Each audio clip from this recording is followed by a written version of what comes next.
私かつてはですね、ホラー映画とかホラーコンテンツ苦手だったんですけれども、うん。とある作品を読んでですね、霊ってボコっていいんやっていうイメージがつきましてですね、そこからおそらくホラー耐性がついたんじゃなかろうかと、振り返って思うんですけれども。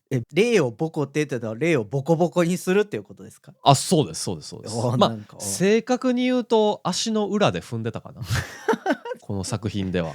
だいぶ暴力的ですね。拷問してたかも、そうそいう意味では。そんなことしていいんだ。でも霊やから。霊霊やから。差別霊差別これ。そうです。いや、霊には霊に適用される法律がなんかこの中で、この作品の中であるらしいから、いいんやっていうので、ちょっと怖さが半減したっていうのはちょっと、この作品見ててあるかなと思いまして。なるほどね。そんなね、私の人生の中でのこのホラー転換期になったのではないかとちょっと噂されている、うん。一説にはそう言われているダンデライオンの話をですね、ちょっとしたいなと思っております。わかりました。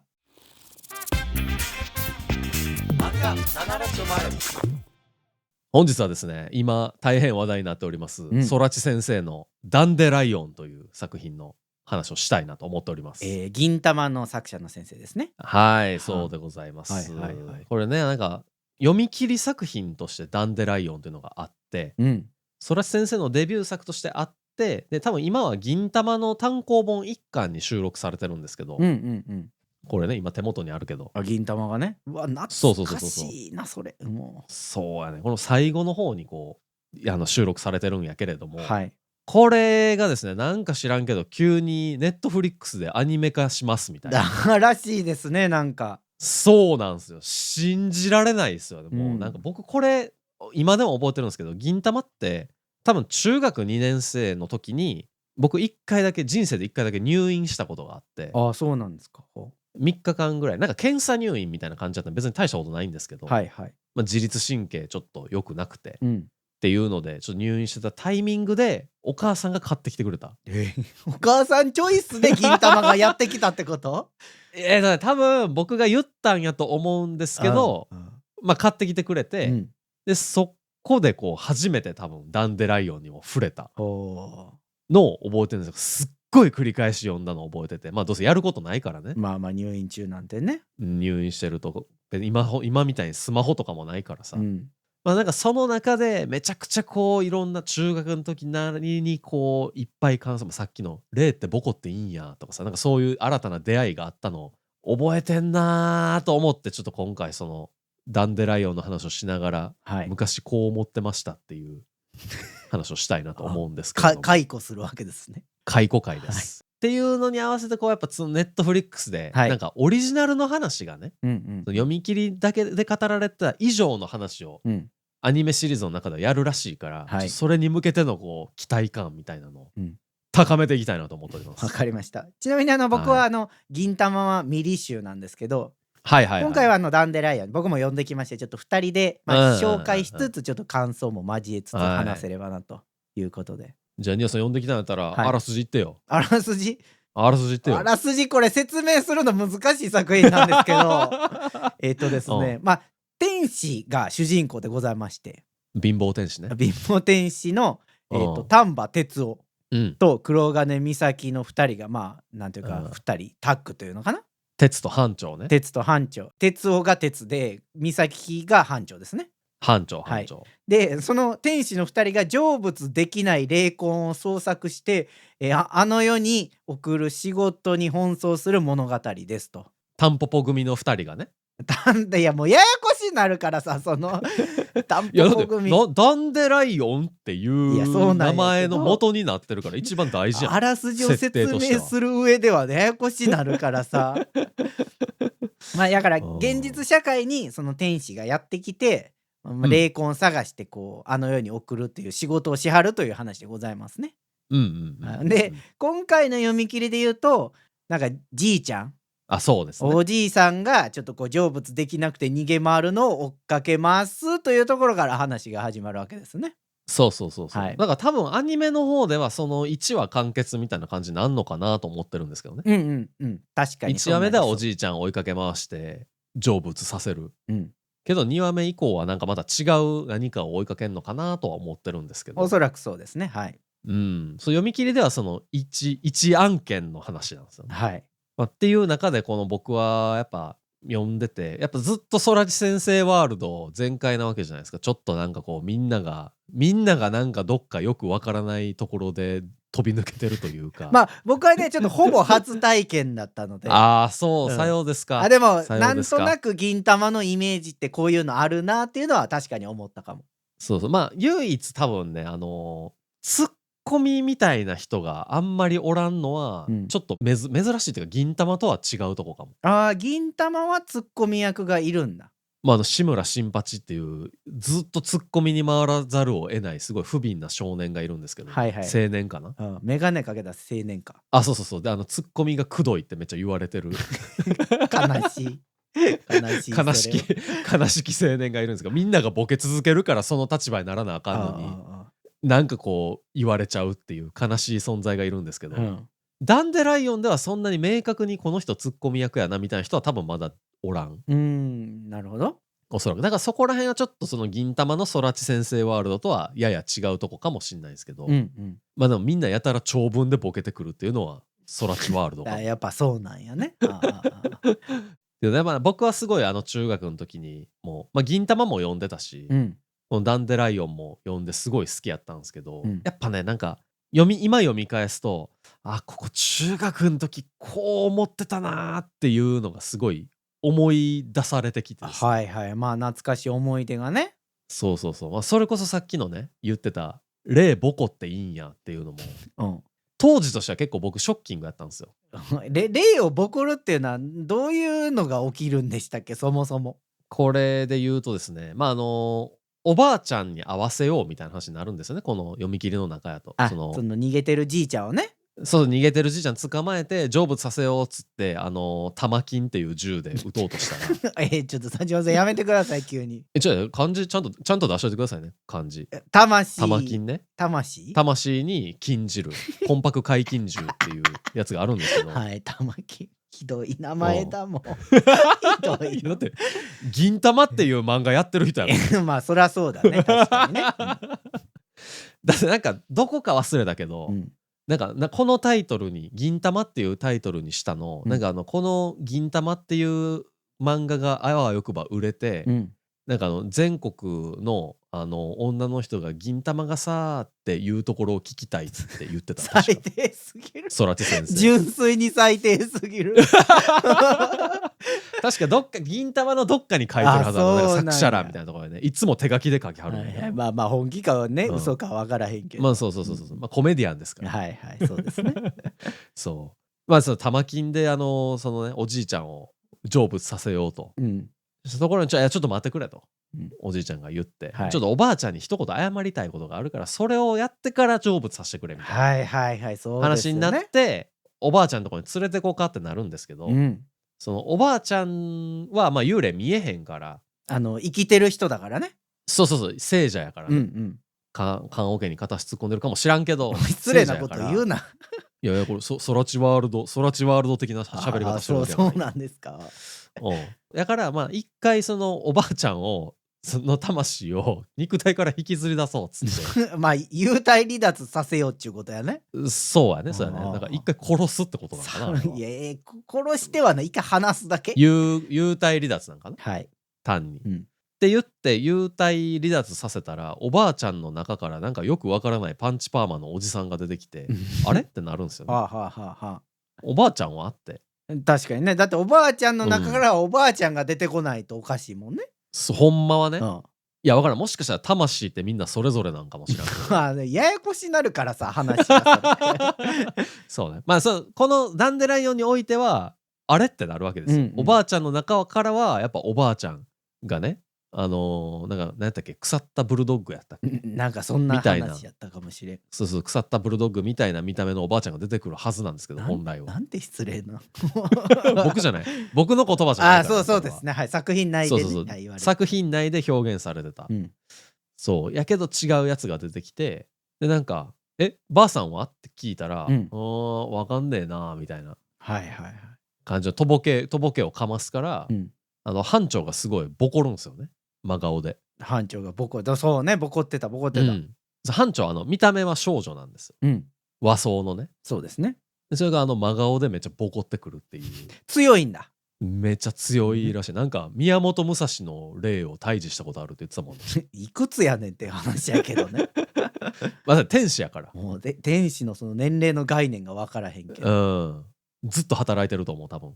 辛いやないかじゃあ。いやしゃあないやな天使やねんから。大変やなそんな人間の尺度と違うからまた。でもさ人間とかってさまあなんか60とか65歳まで働けばまあ一旦区切りみたいな人生を走るわけじゃないですか。まあでもそれは天使は天使で1年のうちうんなんか3分の1だけ働けばいいとかあるかもしれないそれは。まあ確かにねそうか。その分500年働いてください。それの方が辛いけどな。500年辛いけどまあそうか。はい、まあ寿命によるんじゃないそれは。そうねはいはい。なんでそれですごい働いてますじゃなくて宮本武蔵を倒したことがあるぐらい強い人にボコられるわけですね。そのパンチパーマのおじさん、島豚って呼ばれてさしましまのシャツを着てるちょっとふくよかなおじさんやったからまた失礼な言い方やけどはい島豚ね。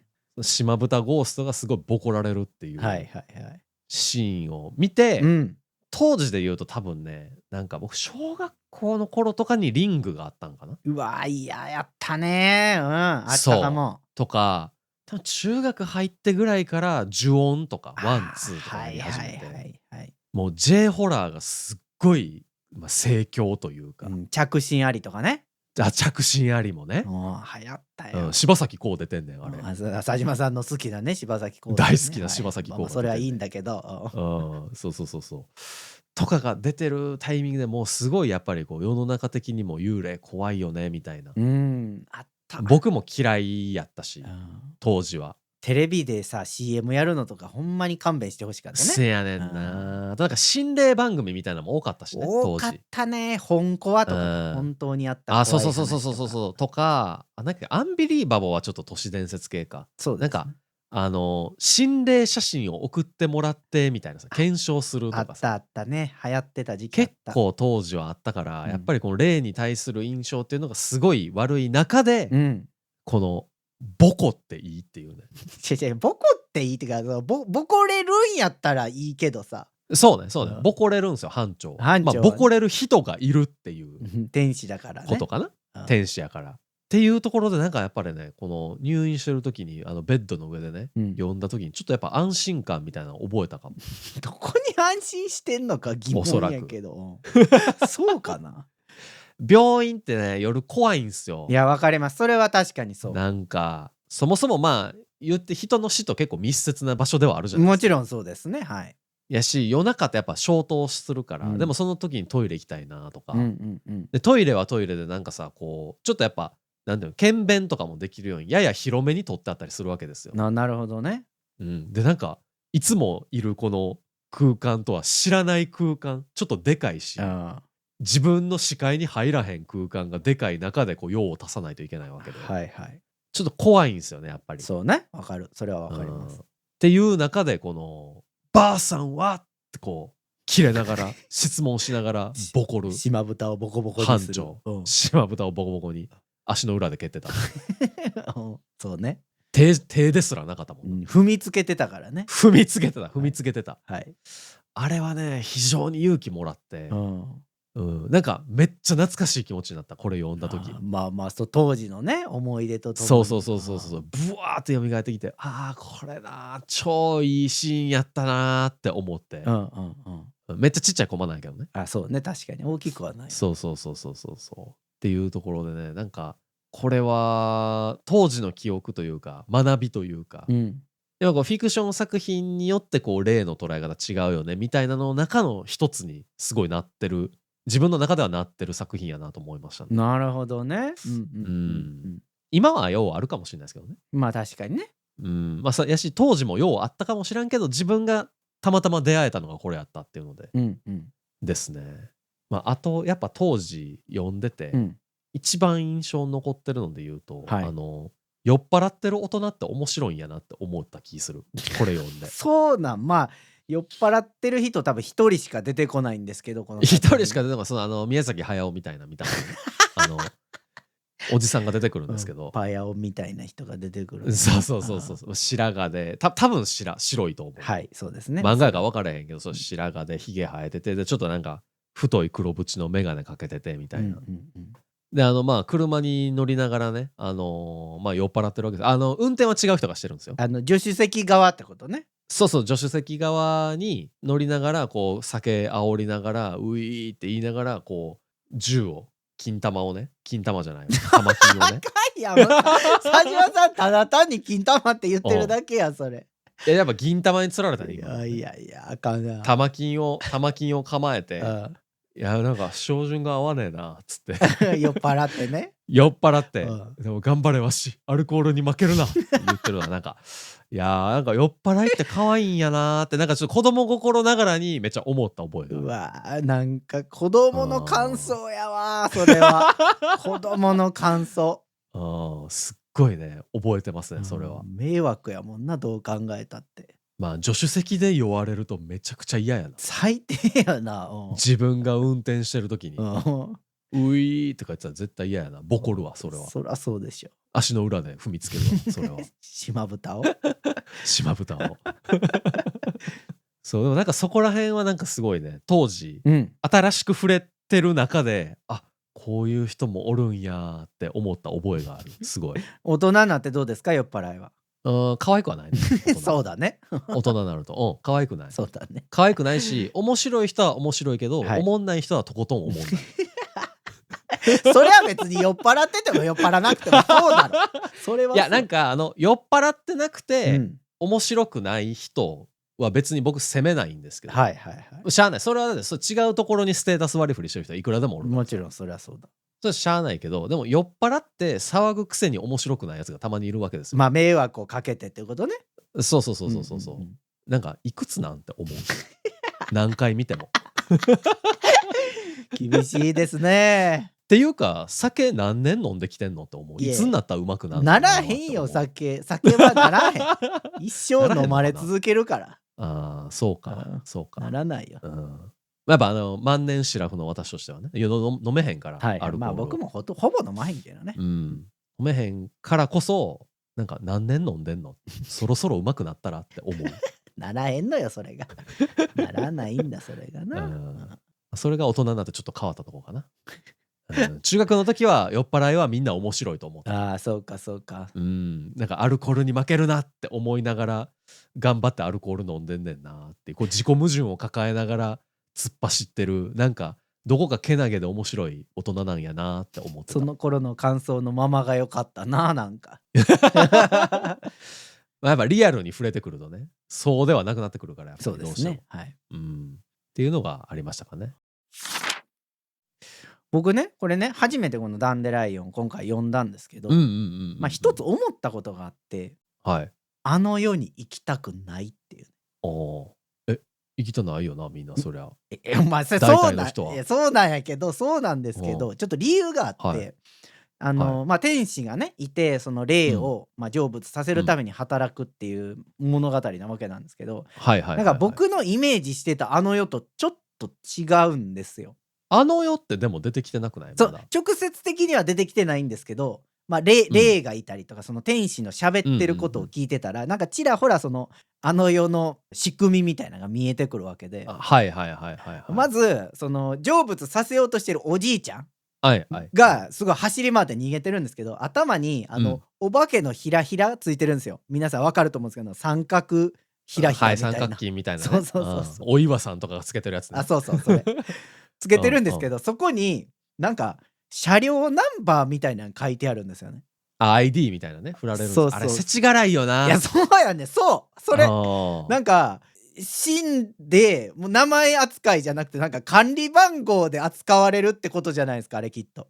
でも一応さ名前も出てきてなかった？ちゃんと名前とあと ID が一致したら玉金でぶっ放すみたいな。そうやったか一応それ中山春吉せやもうは44の10、中山春吉って言われてたから、まあそうなんやけどさ、でもこう表記上はさ車と同じような扱いになるわけじゃないですか。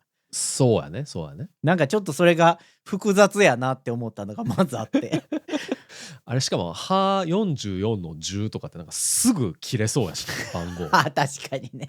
足りなさそう、ナンバープレートが。足りなさそうやうんだって、うん。だってまあ、はのところは50音やったとしてうんも、うんうん。あと44の10とかだとまあ4桁しかないわけじゃないですか。確かにね。まあまあすぐ切れるで。確かにそれはそうかも。っていうのはちょっと思った。まあ2本いけたとしても、世界単位で見た時やばいねと思った、ちょっと。まあ、もしかしたら成仏するまでナンバープレートがついてるんかもしれんね。ああ、それなんかあれ、マクドとかのモバイルオーダーとかのやつ。なんでマクドが出てくる一瞬100までいったらなんかまた1から戻るみたいあ、な。そうそう、そういうやつ、そういうやつ。消費されたら、そういうことね。次使えるみたいな。な。受付番号みたいな感じや、あれは。何の話やねん。どっちかっていうと。まあ、そうかもしれないけど、でも、それでもなんかちょっとさ、管理社会っぽくてさ。でも管理されてる方が好きやけどな、僕は。あ、そう。いや、だって番号振られてないわけわからん幽霊いっぱいおるよりさ、なんか番号振られてる方がよくない？そうなんかな。いや、なんかな。名前とさ、住所とか、まあ、電話番号とかなんかにしてや。そっちの方がでも、個人情報パッてわかるから嫌じゃない？いや、もう死んでったらもういいよ、個人情報もクソも。いや、まあ、電話番号はまだ、まあ、どうせ意味ないやんね。幽霊にとって意味ないから、多分それ NG やと思うんですよね、それは。ああ、そっか。関係ないからだって。でドコモと提携してるんですかって話やん。じゃあ、生年月日か。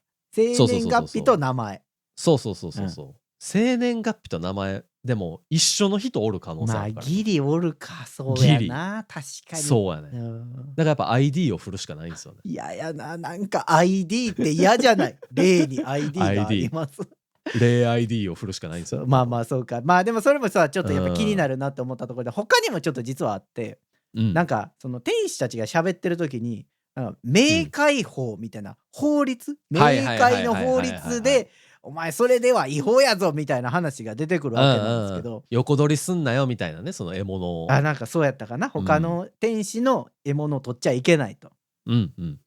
思ったのが、死後の世界でも法律あるんやって思ったのがあって。そらあるでしょ。いや、僕それちょっとなんか嫌だなって思ってるのがあって。なんで自由にしたかったん？もうなんかシュチ肉林を築きたかったの？シュチ肉林とかじゃ法に縛られない。まあ、いわゆるさ、その肉体の制約が多分なくなるわけじゃないですか、霊だとしたらね。ふわーっていくわけじゃない。まあ、その天国なんか地獄なんか分からへんけど。なんかみんなふわーってこう、なんて言ったらいいやろな、クリオネみたいにこうふわふわ自由にしてるんかなって思ってたんですけど、法律あったらまた話変わってくるじゃないですか。あれでもどっちかというと天使の方に課されてるあれじゃない？まあでも天使もさ、その世側で多分生きてるとか過ごしてる人たちでしょ？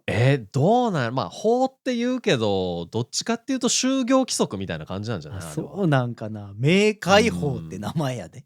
まあその区切りは分かれへんやん。なんかどういう区切りされてるか分かれへんけどさ。だって法律に関してはだって少なくとも天使が働く上で適用される法律だって、その横取りすんなみたいな。まあその話においてはね。そこはまだ分からないんじゃない？まあ仮に自分が天使やったとしてもちょっとそれも嫌やなと思ってて。なんか法律じゃなくて、例えばですけど、僕が佐島さんの獲物を横取りしましたみたいな時に、お前法律違反やぞっていう話じゃなくて、なんかもう一番偉い神様みたいな人が聖なる力で裁くとかにしてほしいんですよ。それやると暴走するから。やっぱりしちゃうの？そういうもん。神ってすぐ暴走するから。フィクション世界では確かにそうかもしれない。そうやから、ギリシャ神話とか見てても絶対暴れ回るやつしかおらんからさ。まあ確かになんか歴史の話でも確かにそうなんか。そう。何だっけ、日本書紀やっけ？そう、なんか日本のさ、まあなんかアマテラスと大神とか、なんかああいう、その古事記やっけ？すごい古事記の方はなんかそのなんか偉い人はもちろん偉いしすごいんやけど、やっぱなんか端っこの方になってくるととんでもない暴れ方するやつとかおるからさ。そうか。なんか火つけまくったりとかさ、なんかクソをこう放ちまくったりとかするやつとかおるから、やっぱ何か縛るのは何においても必要なんや。そうか、仕方ないのか。残念やけど。そうか、聖なる力で裁くみたいなのは成り立たへんやね。まあ砂漠としてもやっうん。ぱ基準がないとなんか不公平感出ますよねっていうそうか感じじゃない。そうか。まあ、しゃあないのだってか。絶対さ、その、まあ、わからん、ギリシャ神話とかはよく結構色ボケ神が多いからさ、なんかこいつ可愛いからいいやみたいなとかさ、現実的。あるから結あ、構。そうかそうか。割と人間臭いとこあるからね。うん、そうか。それはやっぱね、あの世に行っても縛られるのは当然やと思いますね、それは。じゃあもう仕方ない、受うん。け入れるしかないんだね、それは。仕方ないです。はい。法律と、こう個体識別番号は必要です。いやだ。残念ながら。天使もさ、天使連盟とかあってさ、そういう組織みたいなあるんやってすごい思ったもん。ていうかなんかその話で言うと、うん。そもそも獲物を横取りっていう概念やめてほしいなと思った。確かに。その霊をさ、成仏させるのそうそう獲物みたいなそうやねん。扱いさ、確かに。そうやねんそうやねん。でもあれって多分向こうでも通貨っていうかその報酬があって、はいはい、そうですね、おそらく。その成仏させた数とか、まあなんかわからんけど、大きさとか、うんうんうん。強さみたいなのによって報酬が払われるから、その横取りがどうこうみたいな、営業成績じゃないけどさ、はい。そういうのがあるから、なんか横取りがどうこうみたいなさ、話になるわけで。まあまあ、確かにね。なんかそんな営業じゃないんやからさ。あれか、まあ通常人が死んだら成仏して向こうに自動で行くんやけど、まあイレギュラーやから、まあなんかそういう対応が必要になるってことなんかな。でも、まあ言ったら公務員的な立ち位置なわけじゃないですか。まあもしかしたら天使たちって。そのさ、なんていうの、あの世本部は公務員がやってるかもしれんけど、下請けね。全部は無理やからこう委託されるみたいな仕組み。ああ、でもそうや、あれフリーの人おったわ。そう、おった。フリーの天使いた。そうやわ。だから、まあ、委託、タンポポ組っていうところに委託してるだけの可能性あるの。そうそうそうそうそなるほどう。ね。そういうなるほどね。ことちゃう。公共事業ではあるんやけど、うんっていうことか。でもなんかあの世に行ってまで連盟とかさ、そういう組織あんまり関わりたくないなってすごく思いやった。ー、まあ、あるよね。だって、ね、その、ヒエラルキーって絶対あるから。まあまあ、天使とかって概念の中の大天使とかさ。確かにそうか。ありますから、嫌だ結局。嫌だな、うんなんか死んでまでそういうのにとらわれなあかんにゃ。地獄に行ったら大丈夫じゃない庭さん。地獄はないんかな。いやー、あったかも。あった気する。結局はあった気するけど、無法地帯ではあると思う。やっぱいやそれは無法。ーうんちょっとそっち行けば。悩ましてまだ人生一応あると思うから一応悩まあまあまして。確かにね。確かにね。どうさして。早めに決めといた方がええで。でまあいつね終わるか分からへんから確かに。早めに決めときはちゃんと。分かりました。はい、うん決めときます。あとなんか僕これ読んでてすごい空知ワールドやなーって思ったのは、なんか今の話も確かに天使とかの中にその現実でありそうなうんうん。こう仕組みを持ってくるみたいなのもすごい空知先生っぽさちょっと感じたし、はい。なんか銀魂とかでもね、一応江戸時代後期みたいなうんうんうん。のが舞台ではあるんやけど、なんか宇宙人が攻めてきて宇宙人に支配された地球ほうとか江戸はい。が舞台。ネオ江戸みたいな。ネオ江戸みたいな感じ。うん。で、その中で、まあ、侍とかも、まあ、ちょっともう、廃れてはいってるんやけど、その中で、侍を貫くみたいなのが、主人公の坂田銀時やったりするんですけど、うんうん。なんかその、なんていうのかな、今の歴史とは全然違うとこ歩んでんのに、めちゃくちゃ芸能人の話出てきたりするから、すごくそういうのが多いんですよね。おいおい、うんジャッキー・チェンの話とか出てくるしね、すぐ。もう渋いな。そうそうそうそうそうおそう。まあ、あったりするようなイメージがあるから、うん。すごい空知さんっぽいなと思うんやけど、はい。なんかちょっとね、教訓みたいなのがあるっていうのも、うんうんうん。すごい空知先生らしさあるなと思ってて。そうなんや。うん。なんか銀魂の方でも、基本毎回なんか、教訓みたいなのをタイトルにするんですよね。エピソードタイトルにするんですよ。そうなんですね。そう。うん例えば一巻とかやと、うん。天然パーマに悪いやつはいないといか。や、それ教訓じゃないからちょっと待てよ。教訓じゃない。ペットは飼い主が責任を持って最後まで面倒を見ましょう。それ常識や。教訓じゃない。第一印象がいいやつにろくなやつはいない。それは教訓かも。それは教訓かも。とかね。なるほどね。はいはいはい。っていうのが結構毎回あるんですよ。確か。そっかそっか。一巻だけじゃなくて、空知先生が思っているこう後世に伝えたい教訓みたいな。はいはいはい。がある中で、ダンデライオンでもやっぱりこう最後の方さ、ちょっとこう教訓じゃないけど、こういう関係性探せよお前らみたいなさ、そうですね。尊いよこういうのみたいなのがね、なんかそういうところらへんがなんかやっぱ改めて読んでて、なんかすごいいい関係やなこれって思ったし、おじいさんとおばあさんの関係ね。おじいさんとおばあさんね、はい。最後の別れ際がちょっとね、その喧嘩して終わっちゃったから、うんおじいちゃん的には謝りたい。プリン食べちゃったから、黙って。プリン食べちゃった。あれ怒るよな、そりゃ。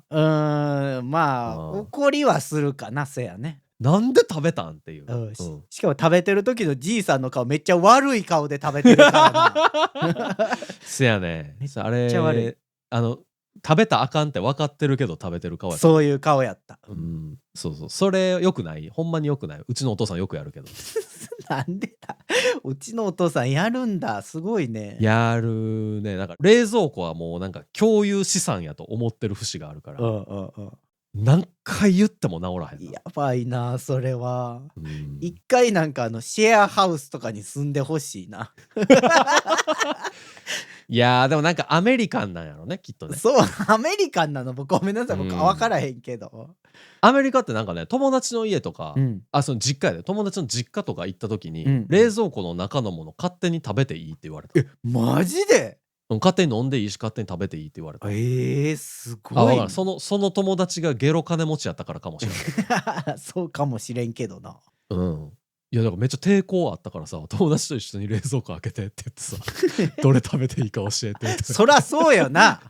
人んちのやつ分からんから。そう。お前なんでそんなこともできひんねんみたいな感じで言われたけど。そうなんですよ。まあそういう節があるんかもね、お父さん。オーストラリア行ってた時期あったから。なるほどね。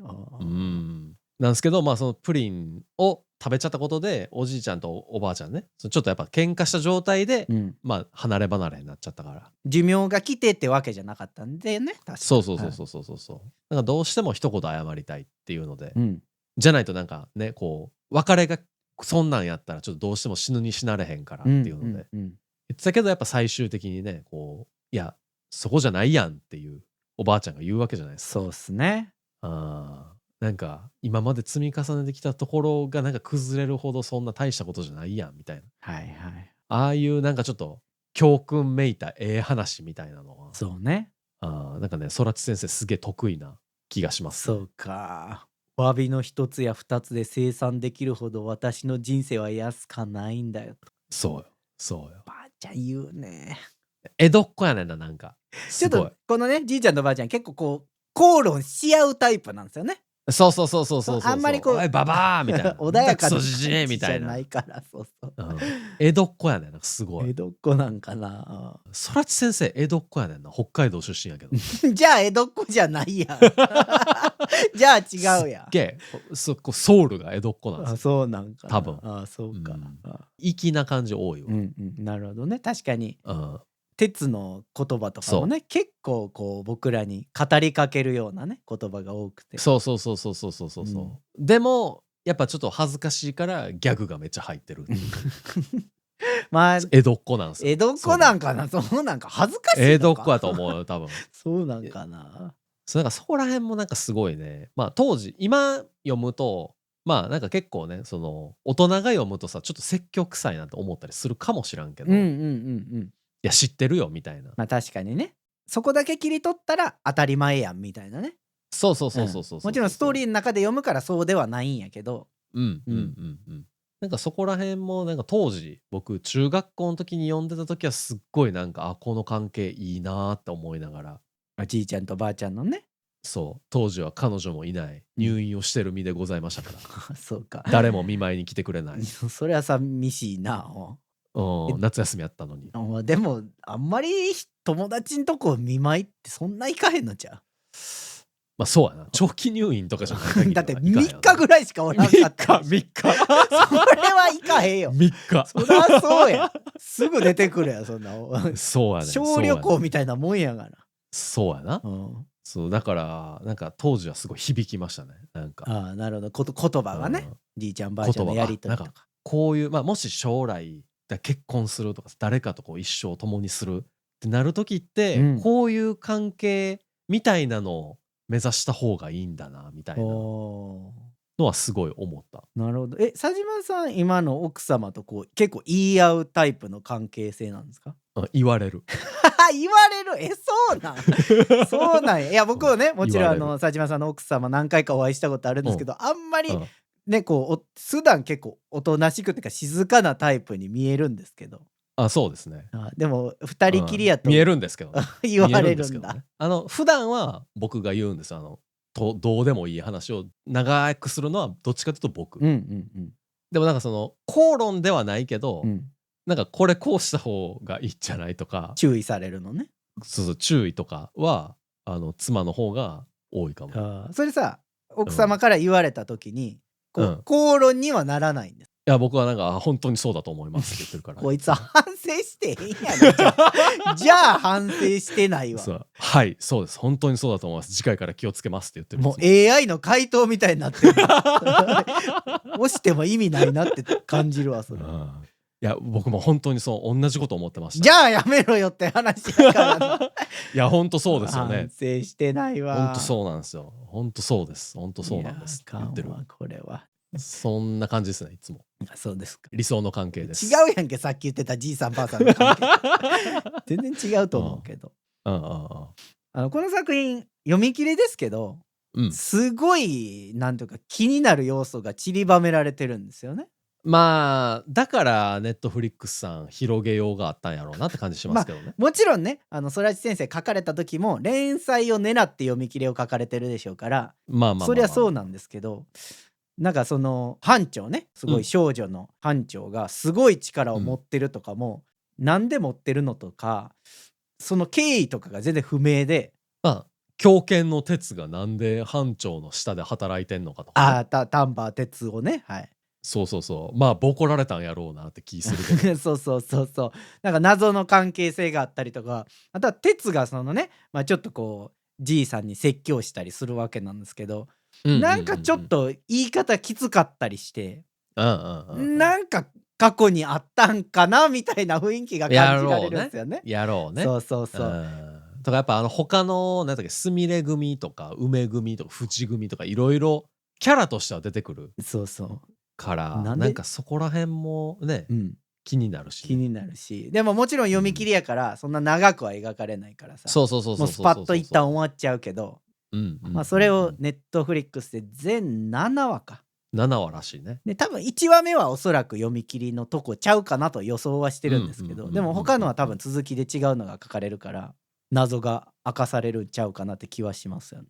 これねでも僕一個言いたいのはネットフリックスさんに一個言いたいのはダンデライオン一旦やったら白黒も言ってくれって思う。何ですか白黒。もう一個ね、もう一個空知先生が書いた読み切りでこれ2巻に収録されてるんですけど、こっちの方が続き気になんねんってめっちゃ思うんですよ。そうなんや。もう一個あるのね。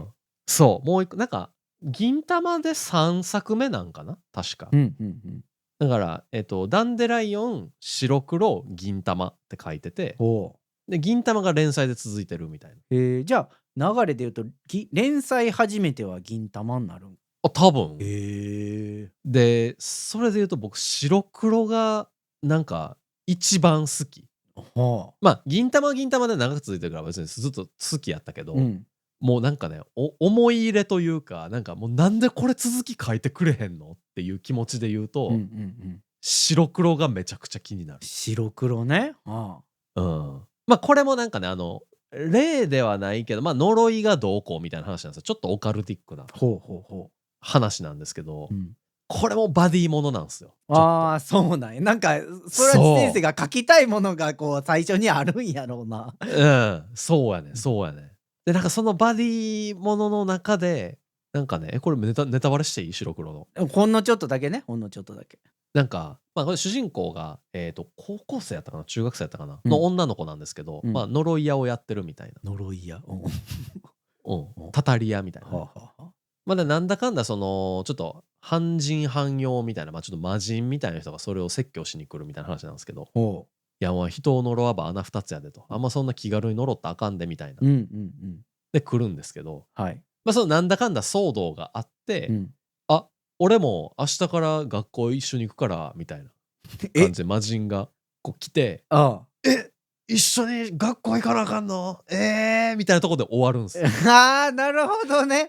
そう、学校を見せてくれよ、それをよってめっちゃ思って。連載されなかったんだね。そう、この2人の学園生活をさ、見せてくれよってずっと思ってたんですよ、僕は。そうか。それをギリギリちょっと回収してくれたのが、多分銀玉の、3年 Z 組銀八先生かな。はいはいはい。それ学校版スピンオフみたいなのがあるんです。スピンオフっていうかなんか、ちょっと設定変えてるやつね。鬼滅学園みたいなやつがあるんですよ。はい。それでちょっと学園ものやってくれたりはしてたんですけど、いやそうじゃなくて白黒やろってすげえずっと思ってる。そうか。ネットフリックスさんこっちも何とぞってめっちゃ思ってる。いや、もしかしたら第2弾構えてる可能性はあるよ。いやあると思うよ。こっちはほんまにね、マジで学園生活2人のを見たい。ほんまに。そうか。好きなバディやったから。はいはい。まあでもダンデライオンの伸び次第じゃないですか。なんかみんな見てください、ダンデライオンをぜひね。はい。まずは読み切りちょっと読んでもろて。読み切り読んで、いやもう読まんくてももうなんなら。あ、そうです。ネットフリックスに入ってください。ネットフリックスを応援しないと今は。あ、そうですか。はい。そう。わかりました。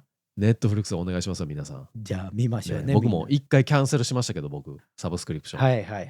ダンデライオンのためだけに戻ってくるから僕は。まあダンデライオンのためにみんなちょっと契約してその期間の間に他のも楽しめばいいから。